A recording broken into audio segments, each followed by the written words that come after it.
గారు ముఖ్యమంత్రి అయ్యారు. పైన మన్మోహన్ సింగ్ గారు ప్రధానమంత్రి అయ్యారు. డబుల్ ఇంజిన్ సర్కార్ మళ్ళీ రావడంతో కేంద్ర యూపీఏ ప్రభుత్వం సెజ్ పాలసీని తీసుకొని వచ్చింది. సెజ్ పాలసీని తీసుకొని వచ్చి ఆంధ్ర రాష్ట్రంలో 57 సెజ్లు మేము పెడతామండి అని చెప్పనని రాజశేఖర్ రెడ్డి గారు మన్మోహన్ సింగ్ కి సోనియా గాంధీకి చెప్పాడు. ఈ 57 సెజ్ల్లో కాకినాడ సెజ్ ఒకటి. అసలు ఈ కాకినాడ పోర్టుకి కాకినాడ సెజ్కి తేడా ఏంటి, రెండింటి మధ్య లింక్ ఏంటి, రెండింటి మధ్య ఉన్న కామన్ ఫ్యాక్టర్ ఏంటి అన్నది ఇప్పుడు వివరంగా చెబుతాను. ఫస్ట్ కాకినాడ పోర్ట్ అన్నది ఏంటి అని అంటే సముద్రంలో ఆనుకుని ఏదైతే ఆ వ్యాపారం అంతా జరుగుతుందో, మారకం అంతా జరుగుతుందో దానికి సంబంధించిన కాకినాడ పోర్ట్. రాజశేఖర రెడ్డి చేసింది ఏంటి అని అంటే కాకినాడ పోర్ట్కి, కాకినాడ సముద్రానికి ఏదైతే ఉందో దానికి ఆనుకొని ఉన్న భూములు, నీకు చంద్రబాబు నాయుడు పోర్ట్ ఒకటే ఇస్తా అన్నాడు. నేనేమంటున్నాను అంటే దానికి ఆనుకొని ఉన్న భూములు కూడా నేను రాసిస్తాను, కానీ నువ్వు ఏం చేస్తావు ఏంటి అన్నది మెమరాండమ్ ఆఫ్ అసోసియేషన్ నువ్వు నాకు ఏర్పరిచి ఇవ్వు అని చెప్పనని రాజశేఖర రెడ్డి గారు కర్ణాటి వెంకటేశ్వరరావు అనే వ్యక్తిని కోరాడు. కర్ణాటి వెంకటేశ్వరరావు గారికి, రాజశేఖర రెడ్డి గారికి అప్పుడు కాంగ్రెస్ ప్రభుత్వానికి ఏర్పడిన టర్మ్స్ అండ్ కండిషన్స్ ఏంటి అని అంటే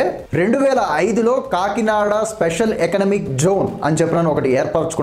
ఏర్పరచుకున్న తర్వాత మొత్తం 9,900 ఎకరాలు, సుమారుగా 10,000 చిల్లర ఎకరాలు, ఈ ఎకరాలను నీకు అప్పగిస్తాను, నువ్వు దీన్ని ఎక్స్పోర్ట్స్ కోసం అని చెప్పనని దీన్ని వాడుకో అని చెప్పనని అప్పుడు కాంగ్రెస్ ప్రభుత్వం నిర్ణయం చేసింది. ఈ 10,000 ఎకరాలు ఎవరు తెచ్చిస్తారు అని అంటే అప్పుడు కాంగ్రెస్ ప్రభుత్వం ఏం టర్మ్స్ అండ్ కండిషన్స్ పెట్టింది అని అంటే సగం భూమి నువ్వే కొనుక్కోవాలి రైతుల దగ్గర నుంచి, సగం భూమి మటుకు నేను నీ తరపున రైతుల దగ్గర కొని నేను నీకు ఇస్తాను, ఇచ్చినందుకు నాకు కొంత వాటా కాకినాడ సెజ్లో నీకు కొంత వాటా. ఇది బేసిక్ గా అప్పటి టర్మ్స్ అండ్ కండిషన్స్ కాకినాడ సెజ్కి సంబంధించి. ఈ కర్ణాటి వెంకటేశ్వరరావు అనే వ్యక్తితో 11 అక్టోబర్ 2005 అప్పటి కాంగ్రెస్ ప్రభుత్వం సరే అంతా సిద్ధంగా ఉంది కదా, ల్యాండ్ ఎక్విజిషన్కి వెళ్దాము అని చెప్పని అఫీషియల్ గెజెట్ ద్వారా ఇన్ఫర్మేషన్ ఇచ్చి కాంగ్రెస్ ప్రభుత్వం అనుకుంది ఏంటి అని అంటే తొండంగి కొత్తపల్లి మండలాల్లో ఏదైతే కాకినాడ నుంచి ఉప్పాడ మీదిగా తుని ఈ వెళ్ళే దారి ఏదైతే ఉందో దాంట్లో భాగంగా, ఆ దారిలో ఏవైతే భాగంగా వచ్చే తొండంగి కొత్తపల్లి మండలాల్లో 10,000 ఎకరాలు తీసుకొని నేను నీకు ఇస్తాను, దానికి సంబంధించిన ల్యాండ్ ఎక్విజిషన్ ని నేను అఫీషియల్ గా మొదలు పెడుతున్నాను అని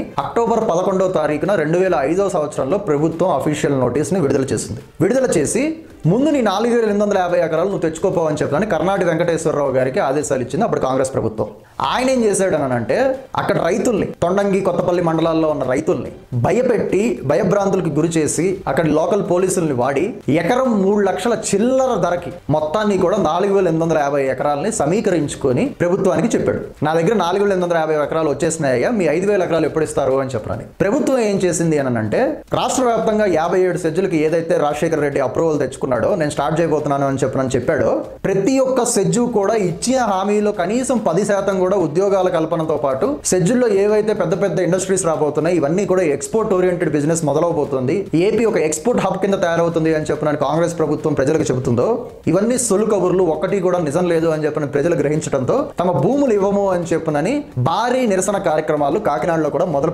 మొదలు పెడితే ప్రభుత్వం ఏం చేసింది అని అంటే ఎందుకు మీరు నిరసన చేస్తున్నారు అని అంటే ఒక ఉద్యోగం రాదు, ఇది ఎవరో ప్రైవేట్ వాడికి ఇస్తున్నావు, వాడు మొత్తం కూడా దీన్ని అమ్మేసుకుని వెళ్ళిపోతాడు, ఇవన్నీ సారవంతమైన భూములు, వీటిలో 2 పంటలు పండుతాయి, వాడు రేపు పొద్దున వచ్చి ఇక్కడ ఎన్ని పెట్టాడు అని అంటే మాకు వ్యవసాయం ఉండదు, మేమందరం మత్స్యకారులము, మేము చేపల వేటకెళ్తాము, వాడు సముద్రం మొత్తాన్ని కాలుష్యం చేస్తాడు, చేపలన్నీ చచ్చిపోతాయి, సో మాకు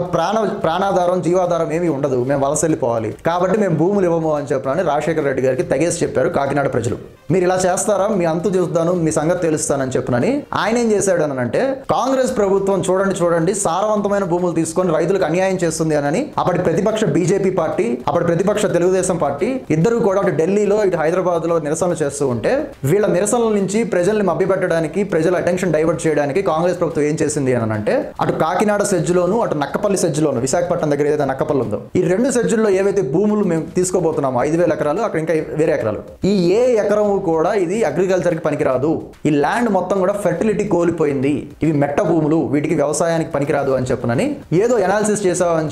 చెప్పి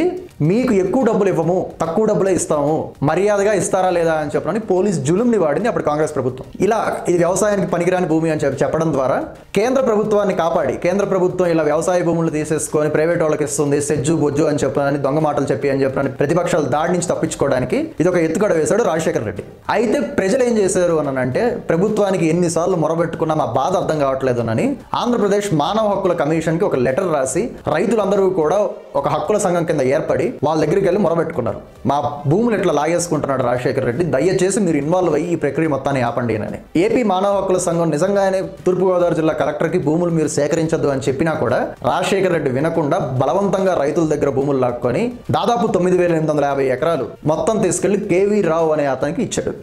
ఈ ప్రక్రియ అంతా కూడా 2004 to 2009 మధ్యలోనే జరిగింది.